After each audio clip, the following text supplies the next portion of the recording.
अस्सलामुअलैकुम बच्चों, कैसे हैं आप लोग। मैं ये उम्मीद करता हूँ कि आप सब खैरियत से होंगे। आइए आज के लेक्चर में जो हम चैप्टर स्टार्ट कर चुके हैं, चैप्टर नंबर 6 साइंस 1 का रिफ्रैक्शन ऑफ लाइट। तो अब तक के इस चैप्टर में हम रिफ्रैक्शन ऑफ लाइट के कॉन्सेप्ट को क्लियर कर चुके हैं। आज के लेक्चर में स्टूडेंट हम उसी चैप्टर के अगले टॉपिक ट्विंकलिंग ऑफ स्टार्स की तरफ मूव करेंगे, जैसा कि इस वक्त आप अपनी स्क्रीन पे देख रहे हैं। Twinkling of stars. स्टूडेंट, इस टॉपिक को शुरू करने से पहले मैं आप लोगों को अपकमिंग 10th स्टैंडर्ड के जो टेस्ट होने वाले हैं यहाँ पर, उसके बारे में कुछ चीज़ें बता दूँ। ध्यान से सुनिएगा। वैसे तो ये चीज़ें आपको व्हाट्सएप पर भी आ जाएंगी, लेकिन मैं यहाँ पर आप लोगों को बता रहा हूँ। आप ज़रा गौर से सुनिए कि वो क्या चीज़ें हैं। सबसे पहले तो स्टूडेंट, जो आपके टेस्ट होने वाले हैं वो टेस्ट हम यहाँ पर बुला करके लेने का प्लान किए हैं। क्लास में जब आप आओगे तो ये चीज़ों की जो इन्फॉर्मेशन है, टेस्ट की जो इन्फॉर्मेशन है कि आपकी क्लास में टेस्ट होने वाले हैं, ये आप अपने तक रखोगे। आप अपने किसी भी दोस्त को, किसी भी बाहर के स्टूडेंट को या किसी भी दूसरे किसी टीचर को आप इन्फॉर्म नहीं करोगे कि हम क्लास में जा कर के टेस्ट दे रहे हैं। आ रही है बात समझ में? आपको कुछ बोलना नहीं है, आपको खामोशी से आना है, टेस्ट देना है और बाकी चीज़ों का ध्यान रखते हुए टेस्ट दे करके चले जाना है। किसी दूसरे बंदे को इस बारे में आपको इन्फॉर्म नहीं करना है, पहली बात। दूसरी बात, टेस्ट देने के लिए जो भी इम्पॉर्टेंट नोटिसेस हैं वो मैं आपको आज या कल सुबह तक व्हाट्सएप के थ्रू इन्फॉर्म कर दूंगा। प्लीज़ उसे मेहरबानी करके ध्यान से पढ़िएगा और उन इम्पॉर्टेंट पॉइंट्स के ऊपर आपको प्रैक्टिकली वर्क भी करना होगा। तो ये इम्पॉर्टेंट बात थी जो मैं आपको यहाँ पर बताना चाह रहा था कि आपको टेस्ट के बारे में किसी भी दूसरे स्टूडेंट को, अपने दोस्त को, आस पड़ोस वाले लोगों को इन्फॉर्म नहीं करना है। आपको सिर्फ अपने आप तक ये बात रखनी है और आकर के टेस्ट देना है, और जो भी आपको मार्क्स मिलेंगे वो आपको बता दिए जाएंगे। दूसरे बहुत सारे उसमें से कुछ पॉइंट हैं, जैसे आपको क्लास का बैग नहीं लेकर के आना है, मास्क और सैनिटाइज़र कंपलसरी है। ये सारे कुछ और भी पॉइंट्स हैं जो आपको व्हाट्सएप के थ्रू मैसेज में आपको आ जाएंगे। तो इन सब बातों का ध्यान रखिए स्टूडेंट और स्टडीज़ करते रहिए। तो अब मुझे, जैसा कि मैं ये सुन रहा हूँ बाकी बच्चों से कि बहुत से बच्चों ने लेक्चर्स को देखना अब कम कर दिया है, वो टेस्ट की तरफ तैयारी कर रहे हैं, अच्छी बात है। लेकिन साथ ही साथ जो छोटे मोटे लेक्चर्स आ रहे हैं उसे भी आप देखते रहिए। आइए बढ़ते हैं ट्विंकलिंग ऑफ स्टार्स की तरफ। जैसा कि ये टॉपिक हमारा रिफ्लेक्शन ऑफ लाइट से है, ट्विंकलिंग ऑफ स्टार्स, इसके ऊपर 2 मार्क्स का आपको गिव रीज़न भी आता है। मैं ये उम्मीद करूँगा कि ट्विंकलिंग ऑफ स्टार का टॉपिक आपको आसानी से समझ में आ जाए। जो भी आप ये चीज़ें देखते हो अपने सराउंडिंग में, एटमॉस्फेरिक रिफ्लेक्शन की वजह से जो भी आप अपने सराउंडिंग में देखते हो, चाहे वो ट्विंकलिंग ऑफ स्टार हो या आपका डीले सनसेट हो, या आप कह सकते हो कि अर्ली सनराइज़ हो, या आपका मिराज का जो इफ़ेक्ट होता है, ये सारी चीज़ें आपका रिफ्रैक्शन ऑफ लाइट की वजह से ही पॉसिबल है। उन सब का एक ही रीज़न है, रिफ्लेक्शन ऑफ लाइट, है ना।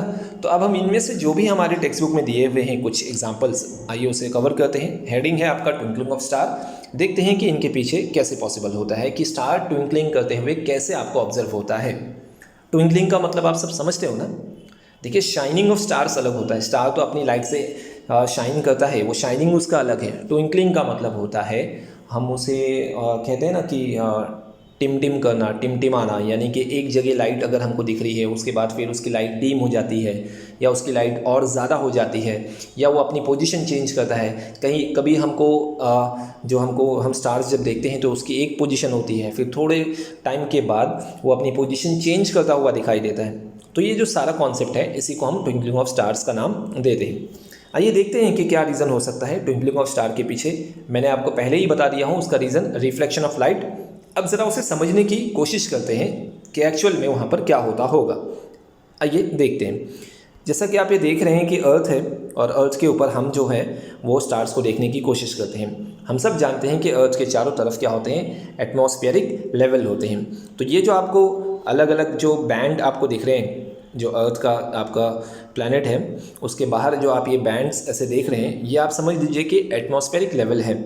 अब स्टार जो होता है वो काफ़ी दूर की पोजीशन पर होता है, बहुत ज़्यादा डिस्टेंस पर होता है। और हम सब जानते हैं कि अर्थ सरफेस से जैसे जैसे हम हाइट पे जाएंगे तो आपका जो एयर है वो क्या होते जाता है, रेयर मीडियम हो जाता है, क्योंकि डेंसिटी जो होती है एयर की वो अर्थ सरफेस की तरफ ज़्यादा होती है, क्योंकि अर्थ सरफेस में दूसरे भी पार्टिकल्स जो होते हैं वो सब मिक्स हो जाते हैं। तो जो डेंसर मीडियम होता है वो अर्थ सरफेस के करीब होता है, हमारे सरफेस से करीब, और जो रेयर मीडियम होता है वो अर्थ सरफेस से काफ़ी ऊपर एटमॉस्फेयर में पाया जाता है। तो आप डेंसर और रेयर मीडियम भी देख चुके हो। अब अगर हम स्टार्स की पोजीशन देखें तो मान लेते हैं कि जैसा कि आपको यहाँ पर स्टार दिखाई दे रहा है वाइट कलर में, ये आपकी स्टार की पोजीशन है। स्टार क्या होता है, अपनी लाइट खुद एमिट करते हैं। ये तो हम लोअर स्टैंडर्ड में भी पढ़ चुके हैं कि स्टार और प्लैनेट में क्या डिफरेंस है। स्टार अपनी लाइट खुद एमिट करते हैं, उनमें से लाइट एमिट होती है, वो लाइट को रिलीज़ करते हैं। अब प्लैनेट क्या होता है, जो दूसरों की लाइट से, किसी दूसरे स्टार की लाइट की वजह से वो शाइन करता है, उसे हम प्लैनेट कहते हैं। जैसे कि हमारा अर्थ, ये प्लैनेट है। अगर हम पर सन की लाइट ना पड़े तो हमारे यहाँ पर कंप्लीटली क्या रहेगा, अंधेरा रहेगा, क्योंकि हम में से, हमारे अर्थ प्लैनेट में से लाइट एमिट नहीं होती। समझ में आ रहा है। और स्टार्स वो होते हैं जो अपने अंदर से लाइट क्या करते हैं, एमिट करते हैं। तो मान लें कि ये जो वाइट कलर का आपका स्टार दिखाई दे रहा है वो लाइट एमिट करेगा, है ना। और जब लाइट एमिट करेगा तो रेयर मीडियम से होते हुए आपको डेंसर मीडियम तक लाइट पहुँचेगी, अर्थ सरफेस पे हमारी आंखों तक। तो आप सब जानते हैं, मैंने कल ही आपको बताया था, पहले लेक्चर में भी बताया था कि जब लाइट ट्रैवल करता है वो तो स्ट्रेट ट्रैवल करता है, लेकिन एटमॉस्फेरिक कंडीशन में चेंजेस होने की वजह से रेयर डेंसर अब इतना लंबा डिस्टेंस होता है, कंटिन्यूसली कहीं पे रेयर है, कहीं पे डेंस है, कहीं पे रेयर है, कहीं पे डेंस है। तो हर बार क्या होता है कि लाइट जो होती है वो अपने पाथ को चेंज करते रहता है। एक मीडियम से दूसरी मीडियम में जाएगा तो लाइट चेंज होगा ना, तो लाइट का जो पाथ है वो चेंज होते रहता है। और हम सब जानते हैं कि लाइट अगर ट्रैवल होती है from rare medium to denser medium, तो उस टाइम पे वो किस तरफ बेंड होगी, बोलो। रेयर से डेंसर मीडियम में आएगी तो टूवर्ड्स दी नॉर्मल बेंड होगी। किस तरफ बेंड होगी वो, टूवर्ड्स दी नॉर्मल। और हम ये कल देख चुके हैं, एक बार फिर सुनिए। अगर लाइट ट्रैवल कर रहा है from rare medium to denser medium, it bends towards the normal. अब हम उसे देखने की कोशिश करते हैं।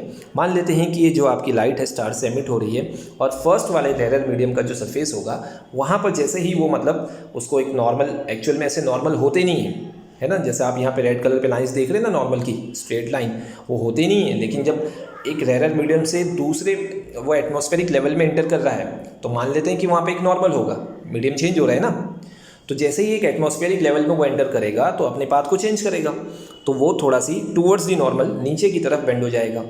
फिर वो एक और एटमॉस्फेरिक लेवल से दूसरे लेवल में एंटर करेगी लाइट, तो फिर से वो टूवर्ड्स दी नॉर्मल बेंड हो जाएगा।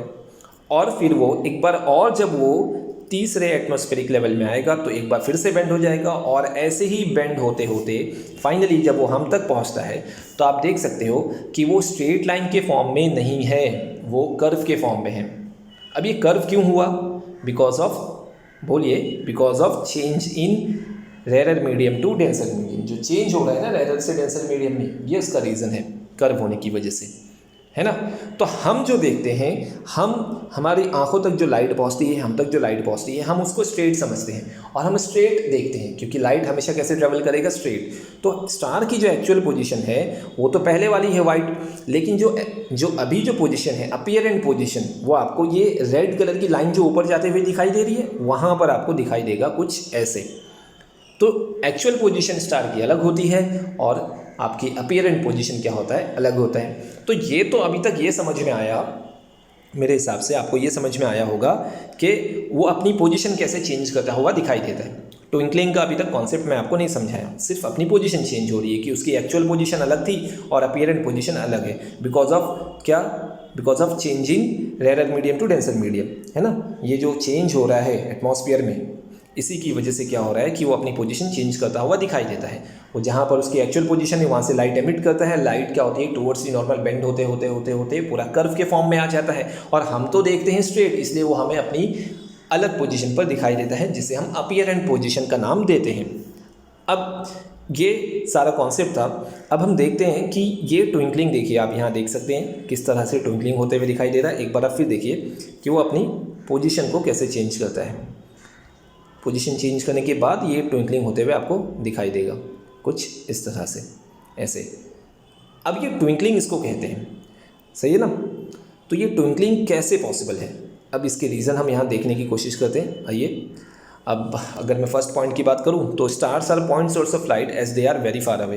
पॉइंट सोर्स तो होता है, पॉइंट सोर्स का मतलब स्टूडेंट ये कि वो बहुत दूर होते हैं, इस वजह से हमको ऐसा लगता है कि किसी एक पॉइंट से क्या हो रही है, लाइट एमिट हो रही है, इसलिए हम बोलेंगे stars are point source of light as they are very far away. दूसरा पॉइंट, द रिफ्रैक्टिव इंडेक्स, कल पढ़े ना हमने रिफ्रैक्टिव इंडेक्स, है ना। जब एक मीडियम से दूसरे मीडियम में ट्रैवल करेगा तो रिफ्रैक्टिव इंडेक्स क्या होता है, चेंज होता है। हर मीडियम का रिफ्रैक्टिव इंडेक्स अलग होता है। तो ज़रा ध्यान से देखिएगा यहाँ पर, the refractive index of air in the given region in atmosphere goes on changing continuously and randomly. ये जो रिफ्रैक्टिव इंडेक्स होता है एयर का, वो कंटिन्यूसली चेंज होते रहता है। क्यों? क्योंकि एटमॉस्फेयर चेंज होता ही रहता है, हर जगह एटमॉस्फेयर एक जैसा नहीं होता। आप हाइट से नीचे आओगे तो आपको एटमॉस्फेयर के भी 3 लेवल मिलते हैं, तो हर जगह एटमॉस्फेयर एक जैसा नहीं होता, तो एटमॉस्फेयर चेंज होगा, इसलिए जो एयर का रिफ्रैक्टिव इंडेक्स है वो भी क्या हो गया, चेंज होते रहेगा कंटिन्यूसली और रैंडमली, कहीं पर ज़्यादा कहीं पर कम, इस तरह से।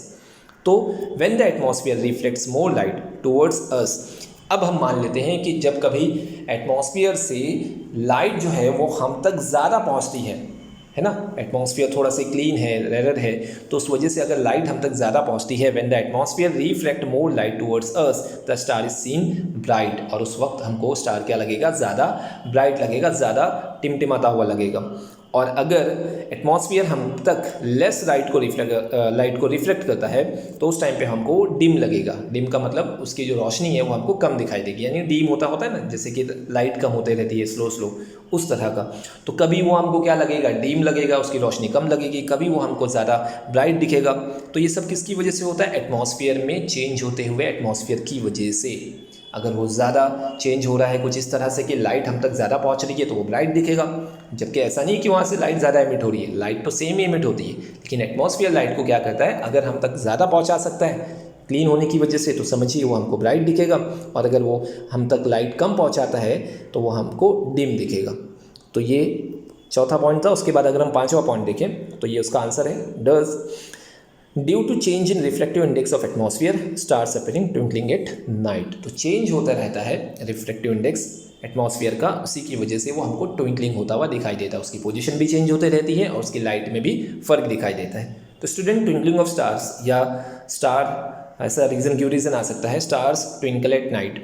तो ये रीज़न, ये जो 5 पॉइंट है, ये आपका आंसर भी हो सकता है। आप इसे चाहें तो कॉपी कर सकते हैं या आपके नोट्स में भी आपको आंसर मिल जाएगा। स्टूडेंट, टेक्स्ट बुक में जाने से पहले मैं एक और क्वेश्चन का आंसर जो है वो आपको बताना चाहूँगा, इन्फॉर्म करना चाहूँगा, क्योंकि ये भी कई बार क्वेश्चन एग्जाम में पूछा जाता है कि स्टार्स तो ट्विंकल करते हैं, लेकिन जो प्लैनेट्स होते हैं, जो अभी मैं आपको बता रहा था कि प्लैनेट्स अपनी ओन लाइट से एमिट नहीं करते, वो दूसरों की लाइट पे डिपेंड होते हैं। तो प्लैनेट जो है वो क्यों ट्विंकल नहीं करते, इसका हम आंसर यहाँ समझने की कोशिश करेंगे, और आपको शायद आपके क्वेश्चन पेपर में भी ऐसे कई तरह के सवाल दिखाई देंगे, आपकी टेक्स्ट बुक में भी ये क्वेश्चन आपको मिल जाएगा। तो आइए देखते हैं। इस तरह से आप देख रहे होंगे ये अर्थ, उसके ऊपर हम फिर ऐसे बहुत हमारे पास एटमॉस्फेरिक लेवल होते हैं, रेयर और डेंसर मीडियम, ये आपका प्लैनेट दिखाया गया है। प्लैनेट जो होता है एज़ कम्पेयर टू स्टार जो होता है वो काफ़ी बड़ा माना जाता है ना, और पॉइंट सोर्स को, अगर हम स्टार्स को पॉइंट सोर्स कंसीडर करते हैं, जैसा कि हमने पिछली बार देखा था, लेकिन अगर आप प्लैनेट को देखोगे तो उनका जो डिस्टेंस होता है अर्थ से वो थोड़ा सी करीब होता है। प्लैनेट जो होते हैं वो स्टार्स के कंपैरिजन में डिस्टेंस क्या होता है उनका, कम होता है। तो अगर हम डिस्टेंस की बात करें तो स्टार्स का डिस्टेंस अर्थ से ज़्यादा होता है और प्लैनेट का डिस्टेंस अर्थ से कम होता है। तो इसी डिस्टेंस की वजह से जो लाइट होती है वो हमको क्या लगती है कि अगर एक जगह से लाइट हमको कम होते हुए दिखाई देती है तो उसको कवर कर लेता है प्लैनेट से दूसरी जगह की लाइट, हमको वो कवर कर लेता है उसको। जैसे कि आप यहाँ पे पॉइंट्स में अगर देखेंगे तो वो चीज़ें मैं लिख करके आपको बताने की कोशिश कर रहा हूँ। As compare to stars planets are nearer to the point में अभी आपको बताया। So a planet can be considered as a collection of large number of point source of light. तो आप ये समझिए कि प्लैनेट जो है वो हम ऐसे कंसिडर करते हैं कि वो collection of large number of point source of light, यानी कि स्टार तो बहुत दूर था तो हमें सिर्फ वो एक पॉइंट सोर्स ऑफ लाइट दिखता है, लेकिन प्लैनेट जो होता है वो थोड़ा नज़दीक होता है तो वो हमें point source of light observe नहीं होता। जब हम एक जगह से, ऐसा हमें लगता है कि एटमॉस्फेरिक चेंज होने की वजह से एक जगह से लाइट कम हुई है तो ट्विंकलिंग होना चाहिए, तो उस डीम हुई लाइट को दूसरी जगह की जो लाइट है वो कवर कर लेती है प्लैनेट में से, तो इसलिए कुछ ज़्यादा चेंजेस दिखाई नहीं देता। If the intensity of light, अब जो मैं आपको रीज़न दे रहा था वो यहाँ पर देख सकते हैं, if the intensity of light from one point source decreases it increases from the other source, यानी कि अगर लाइट की इंटेंसिटी एक जगह पॉइंट सोर्स से कम हो रही है तो दूसरी जगह का जो उसको कवर कर लेता है ना। Hence average intensity remains the same, hence planets do not twinkle, ये आपका रीज़न होगा, है ना। तो ये आप लिख लीजिए, ये आपको आंसर के फॉर्म में मिल जाएगा कि प्लैनेट्स जो है वो क्यों ट्विंकलिंग नहीं करते। तो आप यहाँ पे 2-3 मेन रीज़न है, एक तो डिस्टेंस कम होता है, दूसरा ये पॉइंट सोर्स ऑफ लाइट नहीं होते बल्कि collection of point source of light होते हैं। बहुत सारा, इसमें से आप ऐसा कह सकते हो कि बहुत एक साथ बहुत सारे पॉइंट सोर्स ऑफ लाइट होते हैं, एक जगह से अगर वो ट्विंकलिंग करने की कोशिश करता है तो दूसरी लाइट जो होती है वो उसको एवरेज कर लेती है, कवर कर लेती है, इस वजह से वो ट्विंकलिंग होते हुए दिखाई नहीं देता। तो हमने अपनी टेक्स्ट बुक के 2 कॉन्सेप्ट जो है पोजीशन ऑफ स्टार्स को लेकर के या ट्विंकलिंग ऑफ स्टार्स को लेकर के यहाँ पर 2 टॉपिक या कॉन्सेप्ट क्लियर किए हैं। अब अगर हम टेक्स्ट बुक को देखें तो देखते हैं कि उसमें और क्या टॉपिक जो है वो रह गए हैं, आइए देखते हैं।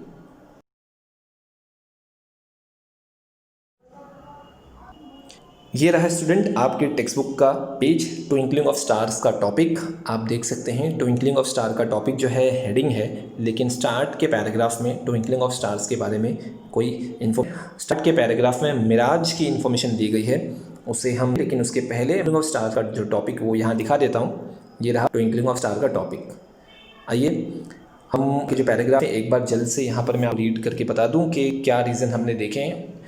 सारे वही रीज़न हैं जो मैं आपको समझा रहा हूँ। आप यहाँ पर ट्विंकलिंग ऑफ स्टार के पहले पैराग्राफ में देख सकते हैं, ऊपर की तरफ होगा एक और पैराग्राफ है, ये कंबाइन है। आइए बात करते हैं ट्विंकलिंग ऑफ स्टार के पैराग्राफ की। Stars are self luminous and can be seen at night in the absence of sunlight. Self luminous का मतलब होता है खुद से चमकने वाले, उनकी खुद की लाइट होती है।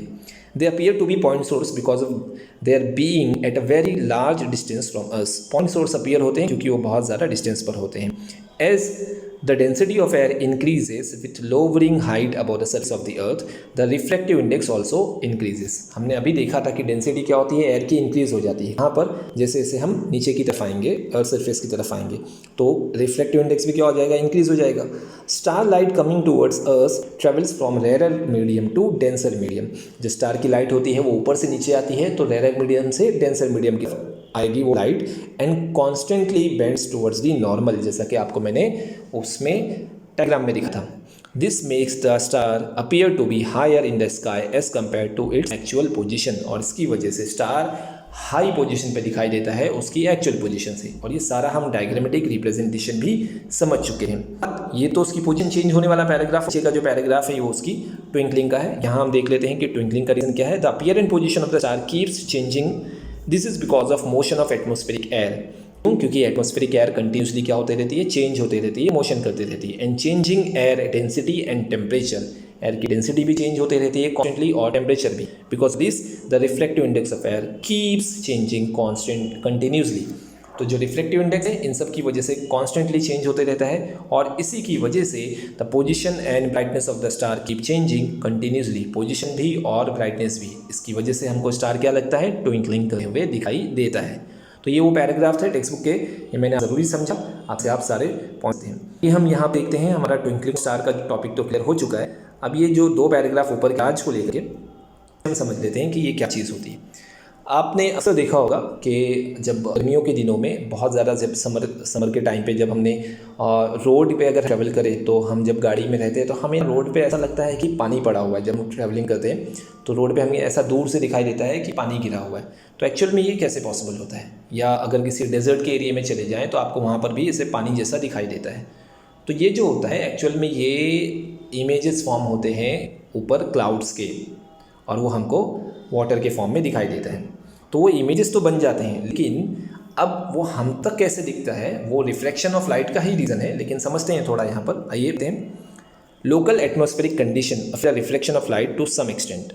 लोकल एटमॉस्फेरिक कंडीशन तो वो चेंज होगा, तो उसकी वजह से रिफ्लेक्शन भी पॉसिबल होता है कुछ एक्सटेंट तक। In both the example above, यानी कि आप ये मिराज के एग्जाम्पल की बात कर लें।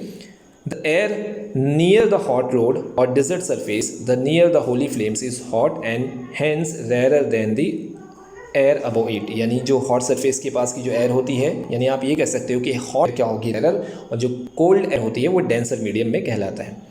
द रिफ्लेक्टिव, अब अगर आप ये मान लेते हो कि हॉट एयर आपकी रेयर है और कोल्ड वाली डेंसर है, तो जो लाइट है रेयर से डेंसर में आएगी तो क्या होगा, बेंड होगा ना टुवर्ड्स द नॉर्मल।